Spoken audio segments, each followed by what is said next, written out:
Assalamualaikum warahmatullahi wabarakatuh. Bismillah walhamdulillah.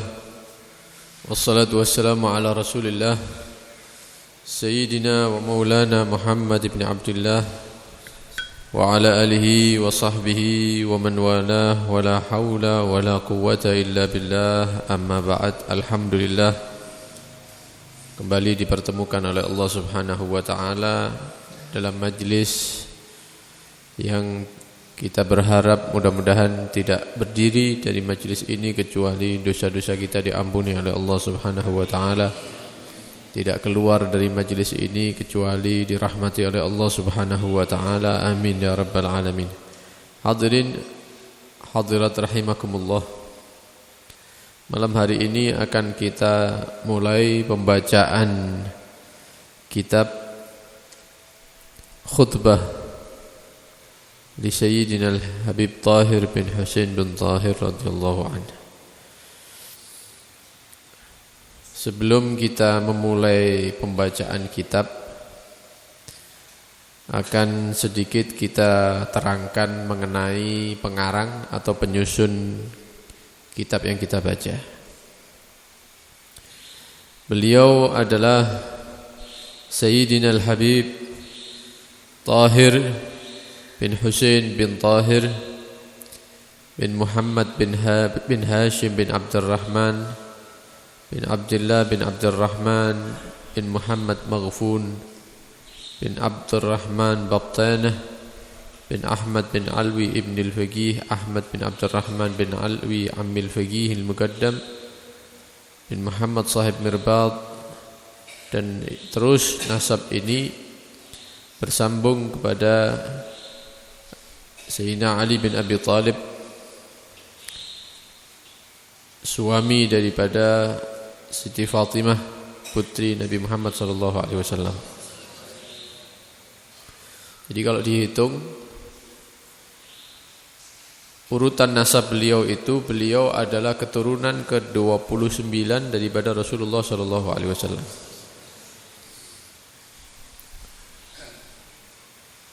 Beliau Al-Habib Tahir dilahirkan di kota Tarim yang ada di provinsi Hadramut di negeri Yaman. Beliau lahir pada tahun 1184 Hijriah. Berarti kalau sekarang ya sekitar 250 tahun yang lalu lahirnya beliau. Beliau tumbuh di kalangan yang dipenuhi dengan ilmu dan dipenuhi dengan orang-orang saleh. Banyak sekali daripada keluarga beliau yang mendidik beliau Al-Habib Tahir.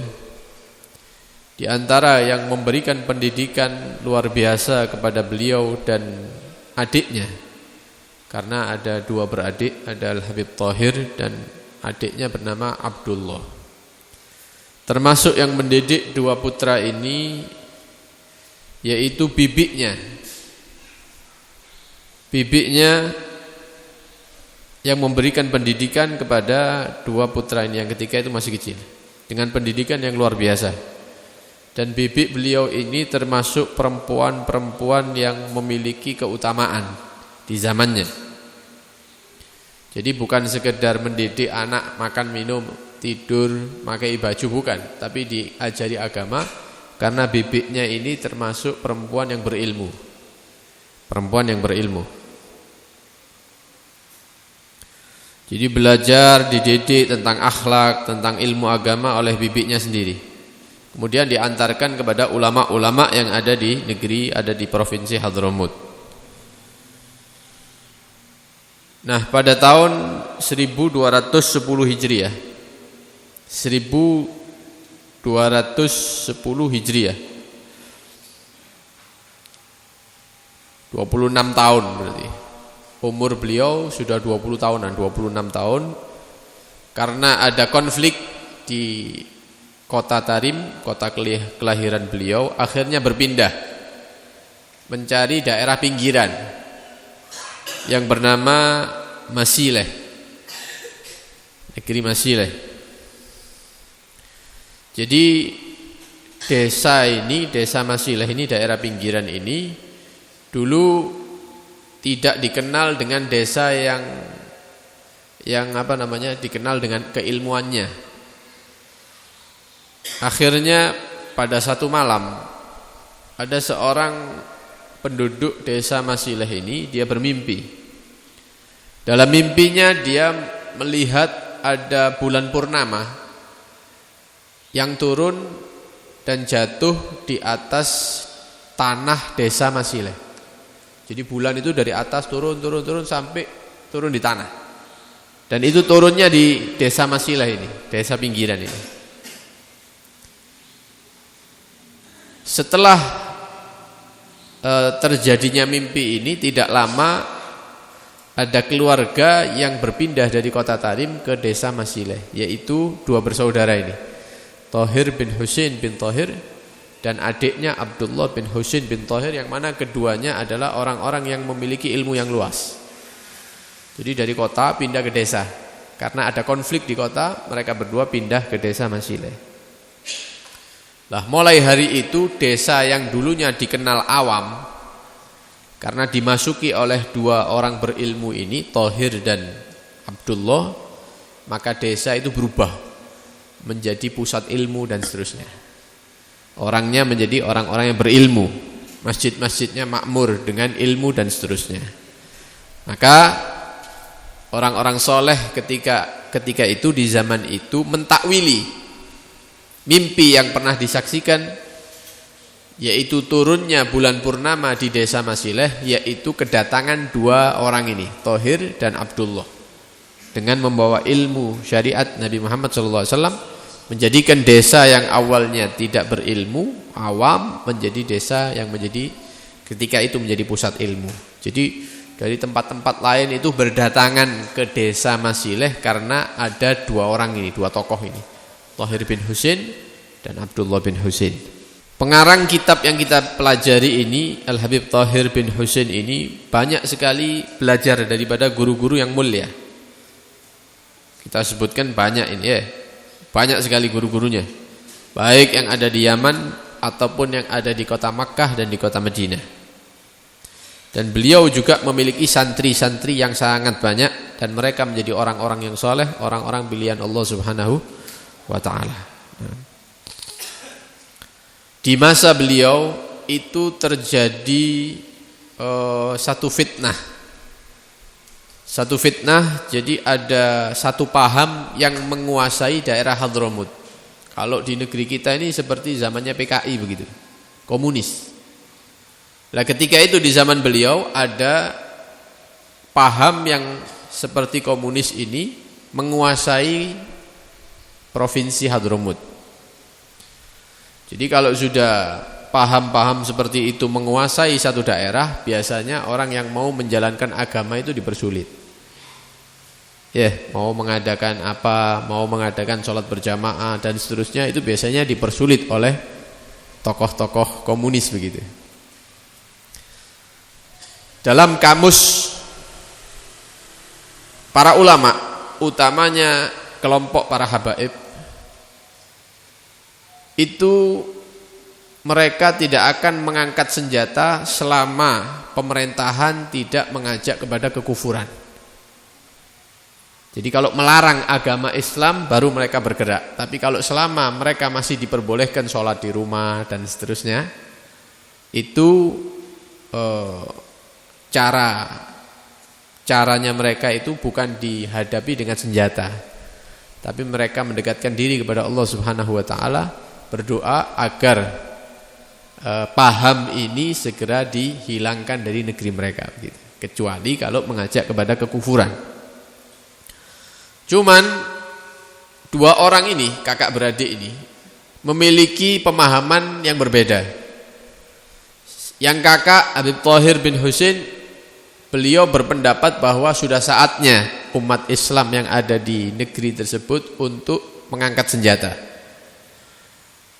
Yang adik, yang Abdullah bin Husain menyatakan kita harus tetap dalam jalur para salaf, yaitu tidak mengangkat senjata, memperbanyak ibadah, mendekatkan diri kepada Allah dan berdoa, berharap agar paham komunis itu dihilangkan dari negeri mereka.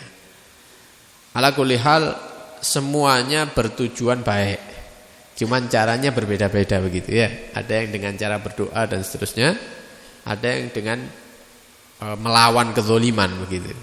Nah, pengarang kitab ini termasuk orang yang menghimpun pasukan untuk melawan daripada kaum komunis ini ketika itu. Di samping itu beliau tetap ngajar di masjid ya, santri-santri diperhatikan dan seterus dakwah, dan juga mengumpulkan massa begitu untuk menghilangkan paham tadi dari negeri beliau ini. Ala kulli hal, perjuangan yang luar biasa yang ditunjukkan oleh Al-Habib Thahir bin Husain. Beliau adalah sosok ulama yang memiliki ilmu yang luas. Di samping itu beliau itu pejuang begitu. Pejuang menyuarakan keadilan, dan beliau berusaha untuk menghilangkan kezaliman di negerinya. Sampai datang hari wafatnya beliau. Nah, di masa hidupnya beliau mengarang beberapa karangan kitab, banyak beberapa kitab. Ada kitab tentang ilmu waris, ada kitab tentang hadis, ada fatwa-fatwa, wasiat-wasiat, dan ada juga puisi-puisi syair-syair beliau. Dan juga termasuk karangan beliau, yaitu kitab yang kita baca ini, yaitu khutbah yang disusun oleh Sayyidina Al-Habib Thahir bin Husain bin Thahir. Akhirnya beliau wafat pada tahun 1241 Hijriah. 1241 Hijriah. Dan beliau dikubur, dimakamkan ada di desa Masileh itu, yang beliau berpindah ke desa tersebut. Nah, ini sedikit daripada biografi atau perjalanan hidup daripada pengarang kitab Al-Khutbah ini, Khutbah Al-Habib Thahir bin Husain bin Thahir. Dan kitab ini luar biasa ya. Kitabnya itu tidak terlalu besar, tapi isinya itu inti-inti daripada agama. Sehingga ulama-ulama pada zaman dahulu banyak sekali menganjurkan bagi kaum muslimin untuk membaca kitab ini di rumah-rumah dan di masjid-masjid. Di antara anjuran-anjuran para ulama untuk supaya kita membaca kitab ini, yaitu kalimat daripada Al-Habib Muhammad bin Hadi bin Hasan As-Seqaf. Beliau pernah mengatakan, ij'alu lakum qira'ah fi khutbatil Habib Thahir bin Husain bin Thahir wafshuha bainakum waqra'uha fi buyutikum wal masajid. Jadikan di rumah-rumah dan di masjid-masjid itu pembacaan kitab ini, khutbah. Kitab khutbah ini, barang siapa yang punya tanggung jawab di satu masjid, maka dianjurkan untuk membaca kitab ini setiap harinya walaupun sedikit. Dibaca sedikit, besok sedikit begitu. Dan barang siapa yang membaca kitab ini di daerahnya, maka insya Allah Subhanahu wa ta'ala akan mengembalikan kebaikan terhadap daerah tersebut, sebagaimana Allah memberikan kebaikan-kebaikan kepada pendahulu-pendahulu kita.